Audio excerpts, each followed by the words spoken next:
சர்வ வல்லமை உள்ள தேவனுக்கு மகிமை உண்டாவதாக.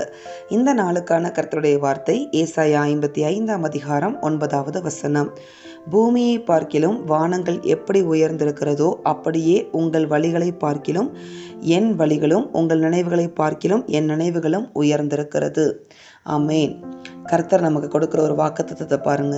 இன்றைக்கு முக்கியமாக கர்த்தர் சொல்லுகிற ஒரு வார்த்தை, உங்கள் வழிகளை பார்க்கிலும் என் வழிகள் உயர்ந்திருக்கிறது என்று ஆண்டவர் சொல்லுகிறார்.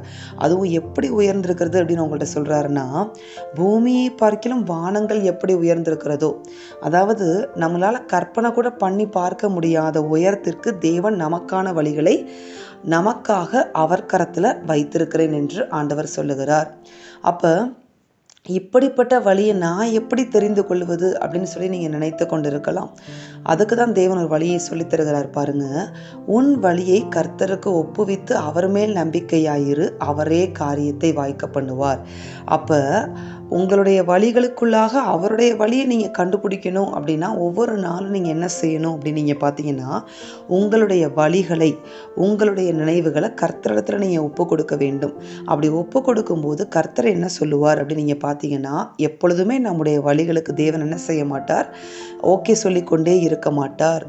அப்போ நம்முடைய வழிகளை அவர்கிட்ட ஒப்பு கொடுக்கும்போது அவர் அழகாய் நடத்த வேண்டிய வழியில் நடத்துவார். அப்போ அவருடைய வழிகளை நாம் நம்முடைய வழிகளுக்குள்ள கண்டுபிடிக்க வேண்டுமானால் ஒவ்வொரு நாளும் உங்கள் வழியை அவர் கரத்தில் ஒப்பு கொடுத்து அவருடைய சித்தம் என்னன்றதை நீங்கள் கேட்கணும். அப்போ தான் ஆண்டவர் சொல்லுகிறார் பாருங்களேன், உன் வழியை என்னிடத்துல ஒப்பு கொடுத்துரு, நான் உனக்கு காரியத்தை வாய்க்க பண்ணுவேன்னு சொல்கிறாரு. ஆனால் நம்ம இன்னைக்கு என்ன செய்துட்ருக்கோம் அப்படின்னு நீங்கள் பார்த்தீங்கன்னா, நம்முடைய வழிகளை நாம் ஓடி துரிதமாய் சில காரியங்கள் நாம் செய்து முடித்து விட வேண்டும், சாதித்து விட வேண்டும், அடைந்து விட வேண்டும், வாங்கிடணும், அதை வாங்கிடணும், இதை வாங்கிடணும், அதை செஞ்சிடணும், இதை செஞ்சிடணும்னு சொல்லி ஓடிக்கிட்டே இருக்கிறோம். ஆண்டவர் பார்த்து கொண்டே இருக்கிறார். அதெல்லாம் உன்னுடைய வழிகள்ப்பா. ஏதாவது ஒரு காரியம் உங்களுக்கு தேவைப்படுகிறதா, வாங்க வேண்டுமா, கர்த்தரிடத்தில் அவர் வழியை ஒப்பு கொடுத்து, ஆண்டவரே உமக்கு சித்தமான இதை வாங்க கிருபை செய்யுங்க. ஒரு வீடாக இருக்கட்டும், ஒரு சொத்தாக இருக்கட்டும், நீங்கள் ஒரு வேலையை சூஸ் பண்ணுறதா இருக்கட்டும், ஒரு பிஸ்னஸில் நடத்துகிறதா இருக்கட்டும், அதில் வீட்டை நடத்துகிறவங்களா இருக்கட்டும், வீட்டு காரியங்களாக இருக்கட்டும், அனுதின காரியங்களாக இருக்கட்டும், இதில் எல்லா வழியையும் கர்த்தரிடத்தில் ஒப்பு கொடுத்து பாருங்களேன். கர்த்தர் உங்களுக்கு அதில் அவர் வைத்திருக்கிற பெரிய வழியை, பெரிய ஆசீர்வாதத்தை காண்பித்து கொடுப்பார். அவருடைய வழிகளில் என்ன தெரியுமா இருக்கிறது, பெரிய ஆசீர்வாதங்களை நமக்கென்று வைத்திருக்கிறார், பெரிய உயர்வுகளை தேவன் நமக்கென்று வைத்திருக்கிறார், பெரிய மேன்மைகளை வைத்திருக்கிறார். அதனால தான் ஆண்டவர் சொல்லுகிறார், பூமியை பார்க்கிலும் வானங்கள் எப்படி உயர்ந்திருக்கிறதோ அப்படி என்னுடைய வழிகள், உனக்கான என்னுடைய வழிகள் உயர்ந்திருக்கிறது. அதை நீ கண்டுபிடிக்கணும் அப்படின்னா என்னுடைய சித்தத்தை செய்கிறவங்களாக நீங்கள் மாறணும்னு சொல்கிறாரு. சித்தத்தை எப்படி செய்ய முடியும்? ஒவ்வொரு காரியத்தை நீங்கள் கர்த்தரத்தில் கமிட் பண்ணி இதில் உங்கள் சித்தத்தை வெளிப்படுத்துங்க, உங்கள் வழி எனக்கு காண்பித்து கொடுங்க, உங்களுக்கு சித்தமான அது நிறைவேறட்டும் அப்படின்னு சொல்லி நீங்கள் ஜெபிக்கும் போது கர்த்தருக்கு சித்தமான அந்த காரியங்கள் நடக்கும். அப்படி கர்த்தருக்கு சித்தம் இல்லாட்டினா அந்த காரியத்தை அழகாய் தடுத்து போடுவார். அதை நீங்கள் அக்செப்ட் பண்ணிக்கொள்ள தேவன் பழக வேண்டும் என்று ஆண்டவர் சொல்லுகிறார். நமக்குள்ள பிடிவாதம் இருந்துச்சுன்னா தேவன் நடத்துகிற வழியில் நம்மளால் என்ன செய்ய முடியாதுன்னு பார்த்தீங்கன்னா நடக்க முடியாது. நமக்குள்ள அவசரம் இருந்ததானால் தேவன் நடத்துகிற வழியில் நடக்க முடியாது. தேவன் நம்மை நடத்துகிற வழியில் நம்மளுக்கு தேவன் எதை கற்றுக் கொடுப்பார் அப்படின்னு நீங்கள் பார்த்தீங்கன்னா, பொறுமையை கற்றுக் கொடுப்பார், நிதானத்தை கற்றுக் கொடுப்பார், காத்திருப்பை கற்றுக் கொடுப்பார். இப்படி நம்ம பொறுமையாய் நிதானமாய் காத்திருந்து பெற்றுக்கொள்கிற காரியங்களுக்கு தான் முதல்ல நம்மளுக்கும் வேல்யூ தெரியும். அதே நேரத்தில் அந்த காரியம் பெஸ்ட்டாகவும் இருக்குன்னு ஆண்டவர் சொல்லுகிறார்.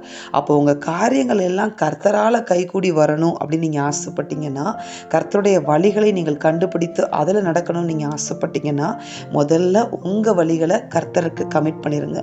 கமிட் பண்ணி அவர் என்ன சொல்லுகிறாரோ, அவர் எப்படி லீட் பண்ணுகிறாரோ அதன்படி நடங்க. அவர் எதையாவது தடுத்து போட்டாருன்னா அதை நீங்கள் சந்தோஷமாக ஏற்றுக்கொள்ளக்கூடிய மனநிலையில் நீங்கள் இருக்க வேண்டும். அப்படி இருந்தால் மாத்திரம்தான் கர்த்தர் சொல்லுகிற இந்த ஆசீர்வாதம் உங்கள் வாழ்க்கையில் நிறைவேறும். பூமியை பார்க்கிலும் வானங்கள் உயர்ந்திருக்கிறதுன்னு சொல்கிறார் பார்த்தீங்களா? அப்படிப்பட்ட உயர்வான வழிகளுக்குள்ளாக, உயர்ந்த ஸ்தலங்களுக்குள்ளாக தேவன் உங்களை என்ன செய்து கொண்டு போவார், நடத்தி கொண்டு போவார். அப்படியாய் கர்த்தர் உங்கள் வழிகளை மாற்றி அவருடைய வழிக்குள்ளே நடத்த வேண்டுமானால் இன்றைக்கு கர்த்தர் சொல்லுகிறார், உங்கள் வழியை அவர்கிட்ட கமிட் பண்ணிருங்க, அனுதின காரியங்களை கமிட் பண்ணுங்க, அவருக்காக காத்திருங்க, நிதானமாக இருங்க, பொறுமையாக இருங்க. கர்த்தரை அழகாய் அவர் வைத்திருக்கிற மேன்மைகளுக்குள்ளாக, உயர்வுகளுக்குள்ளாக, ஆசீர்வாதங்களுக்குள்ளாக, சுதந்திரங்களுக்குள்ளாக வழிகளுக்குள்ளாக தேவன் அழகாய் நடத்தி காரியங்களை கைகூடி உங்களுக்காக வரப்பண்ணுவார். ஆமேன். நாம் செபிப்போம். எங்கள் அன்பின் பரலோக பிதாவே, நீர் கொடுத்த இந்த வார்த்தைகளுக்காய் உமக்கு ஸ்தோத்திரம்.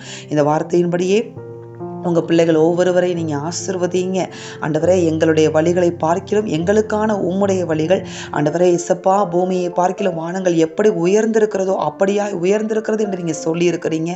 அந்த வார்த்தையின்படியே அப்படிப்பட்ட உயர்வான வழிகளுக்குள்ளாக நாங்கள் நடக்க ஆண்டவரே, எங்களுடைய சுயத்தை நாங்கள் ஒழித்து உம்முடைய வழிகளில் நாங்கள் நடக்க தேவனாகிய கர்த்தர் எங்கள் ஒவ்வொருவருக்கும் அப்படிப்பட்ட ஒரு கிருபையை இதை கேட்டுக்கொண்டிருக்கிற ஒவ்வொரு பிள்ளைகளுக்கும் நீர் தந்து நீர் ஆசிர்வதிப்பீராக. எங்கள் ஒவ்வொருவருக்கும் தந்து நீர் ஆசிர்வதிப்பீராக. உம்முடைய நித்திய வழிகளுக்குள்ளாக எங்களை நீர் நடத்துவீராக. இன்றிலிருந்து நீர் அப்படி செய்ய போகிற உம்முடைய கிருபைக்காய் உமக்கு ஸ்தோத்திரம். இயேசுவின் நாமத்தில் பிதாவே, ஆமேன். இந்த வார்த்தையின்படி இந்த நாளில் தேவன் உங்களை ஆசிர்வதிப்பாராக. ஆமேன்.